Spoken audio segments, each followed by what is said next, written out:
Alright, so I'm going to walk you through kind of a mission flow for Triad Wars.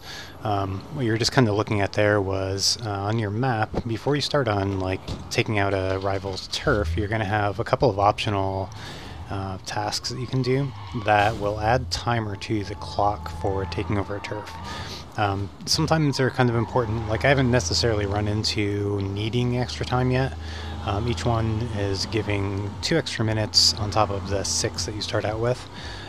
Since as you can see, I'm kind of level 4 only at this point, so the turf takeovers have been fairly, straightforward. I'm taking over turf from enemies or rivals or whatever that are relative to my my level. So, just like I'm not that far progressed, neither are they at this point. So I imagine this is going to ramp up as you go through. So these will probably become far more important over time to get the extended time on these. The couple of extra missions are going to be random. I've had a number of different types so far. What you're going to see here, as I awesomely drive around and run into shit, is this one. As I approach the little thing, it's going to tell me what kind of mission it is. So in this one, it's asking me to chase down a target but not kill them. These tend to be pretty straightforward. It's just, head to the marked location on the map. You'll be able to see which individual it is that you need to take down, and then you pretty much just chase after them, and as you get close enough, you're going to just hit the F key, which will allow you to grab onto them without actually killing them, like I'm doing right here. Now, if I wanted to, I probably could have, chopped them up with my meat cleaver, but I don't think that would give me success on the mission. Of course, one of his friends, is trying to stick up for him, so he gets the cleaver action in the face there. Alright, so as I am heading back to my vehicle here, which is handily still parked across the street, it's one of the things, like most of these open world kind of, crime type games, you can pretty much grab any vehicle in the world you want, but you do actually have some stock vehicles that you own.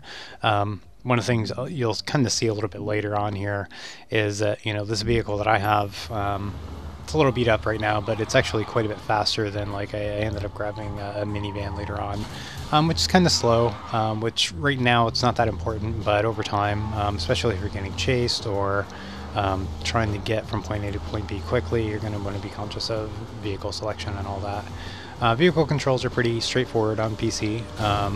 You're going to use your same kind of movement skills. If you've done any driving in games like Saints Row, it's going to feel completely familiar. It's the exact same kind of control scheme. WASD movement, and then your handbrake is the space bar, so that's going to allow you to kind of whip around corners fairly quickly. If you're used to those games, you're going to be pretty used to like how kind of loose the controls are. And like me, I run into everything, but it's fine. So I'm going on to the second time extension mission here, and this one is asking me to find a rival gang and take their stash, which is slightly different. So in this case, there is actually going to be, necessity for some combat, because these guys obviously, probably don't want me stealing their stash. So first I'm going to dispatch these guys. Now, I've got a, meat cleaver here for my main weapon. You'll notice some of the kind of jumping attacks I'm doing with it. If you are sprinting, which you do by hitting the left shift key, you're gonna, as you run towards an enemy and invoke your kind of normal melee attack with a left click, it's gonna let you do sort of that fun kind of jumping attack where you just kind of smash them right over the head.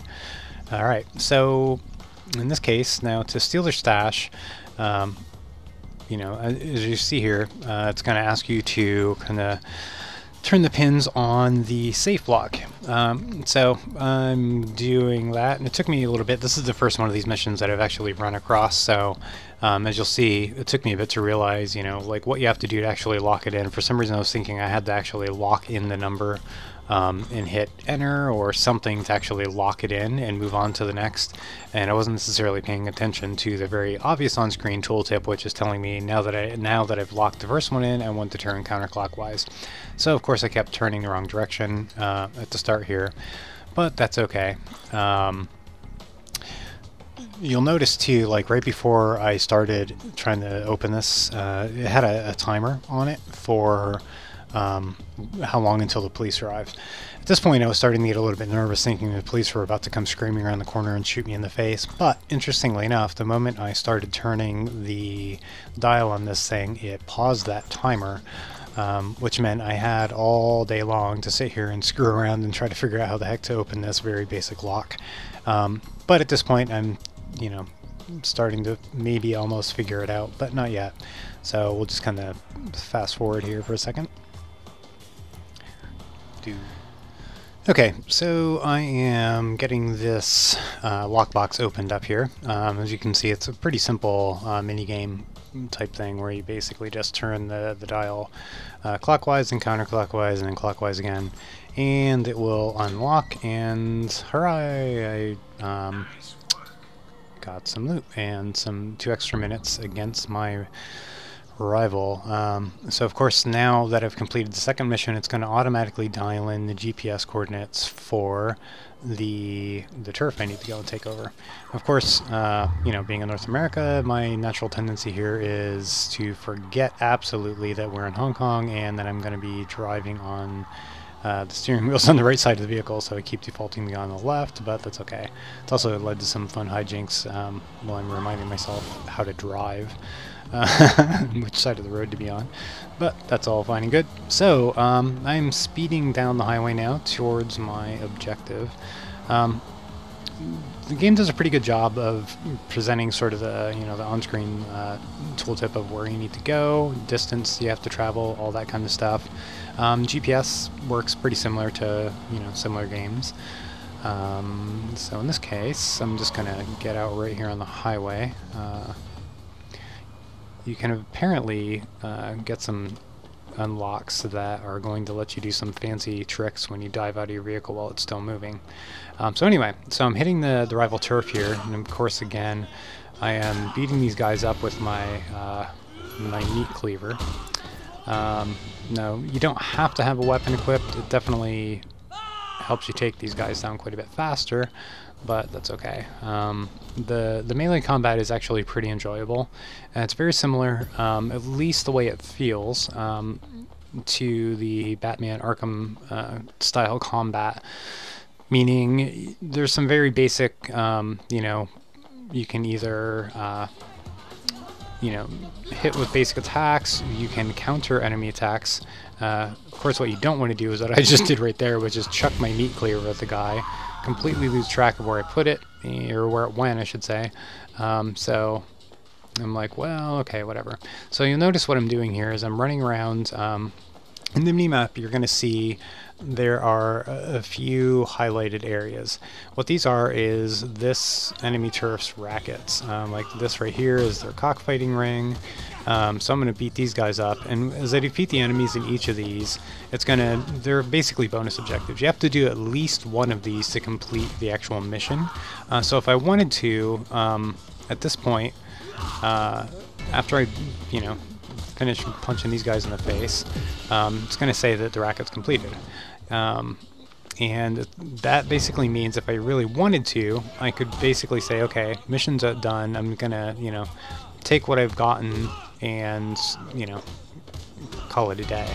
Of course you're not going to get as big of rewards, and it's always better to try to take out the rival turf leader if you can. And again, like right here, these guys are pretty, you know, easy to beat up. And like I noted before, like, see, I've got, you know, just over 8 minutes yet here on the timer, and I'm most of the way through this one. I've got one more racket coming up, which is, or it's not even actually the racket, it's their temple, I believe. And then I'll go in and beat up the leader. So I'm going to go into the temple area. Same thing. Of course, these guys aren't armed, and that's one of the things that as you progress, you're going to be able to actually level up either your character, you can spend points to improve your own combat effectiveness, or you're going to be able to improve the combat effectiveness of your gang. That's actually kind of important to do, to, you know, decide which of those you want to spend your points in, because the tougher your gang is, the harder it's going to be when other people come in to do missions to take, you know, steal stuff from your turf. So what you're actually even seeing here is this isn't just a generated by the game turf. This is actually, as you can see by the fun avatar of my enemy here, this is actually, you know, the property of another gang leader. So at the end of this mission, you're going to be able to kind of see where I'm gaining rank, but I'm taking rank away from one of my rivals. So on the one hand, it doesn't have, you know, this person isn't actually sitting here defending their own stuff, but what they've done is they've set things up where they do have you know, their own members that are going to put up the fight for them and hopefully be able to successfully defend their turf. Those guys were a little bit tougher than some of them that I've fought previously, and I of course threw away my meat cleaver. So right here, what you see I'm doing is I'm looking through the UI to see if there's any chance I can actually equip some of my other weapons, because I've got like a handgun and some other cleavers. But as you'll see, it's actually telling me that while I'm on this raid, I'm not able to actually access those things. So you do have to really be conscious of what you start a mission with. If you don't have it with you when you start the raid, you're not going to have it with you later on.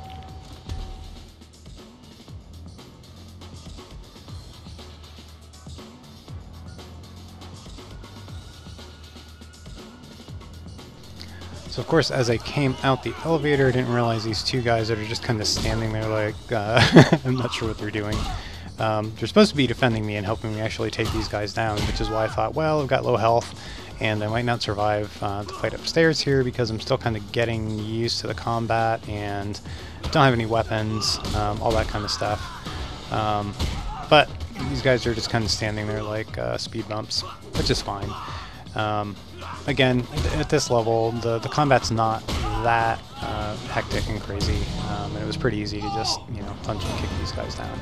So, at that point, I have defeated my enemy, and you'll kind of it'll show here on this screen what I gain and kind of the status of what happened. So I gained some money, and you're also going to see kind of for each of these objectives that I did, this is where it's kind of helpful to take out the additional rackets, because I'm actually getting extra rewards. There's a face amount that I'm getting. It actually contributes to my rank, which is that thing at the top there. You're seeing I'm a Blue Lantern is my current rank, which is like one up from a thug basically, so I'm still pretty low level. You can also view sort of the ranking or the information for my rival that I just took down too, which is kind of interesting. So it actually gives you an idea of what their setup was, kind of who they are in the world and all that kind of stuff. And after the mission is completed, it's going to bring me right back to my own turf, and you know, as I got here, I got an alert from my uncle who is incarcerated at the moment. And he told me I've got, you know, some training I can do here on my turf. I'm going to really quickly, before I wrap things up, I'm going to kind of show you. So these are my own rackets, which are similar to what you just saw me taking down from my enemy.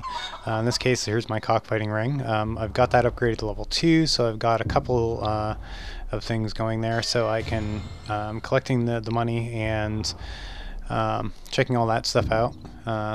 This is kind of your warehouse where it's going to show all of what you've got stored in there. I'm going to actually upgrade my warehouse now that I have enough cash to do it. And you'll see here really quickly, it's kind of, you know, nice little UI element where, you know, it'll actually show it, you know, the actual building process, very similar to RTS games. And so now my warehouse is level 2, which means I can store more things and I actually get bonuses for doing all of that. And this is kind of, as in your turf manager here, you're going to be able to see on the bottom right hand side, it's going to show you the different available plots that I have and what I actually have slotted. And these are kind of the tech trees for the different areas. Alright, and then here's of course my safe house, which will give you some information on what you can do if you want to upgrade. As you can see, I still need some rank and some money. We'll be doing some more Triad Wars coverage going forward here, so stay tuned.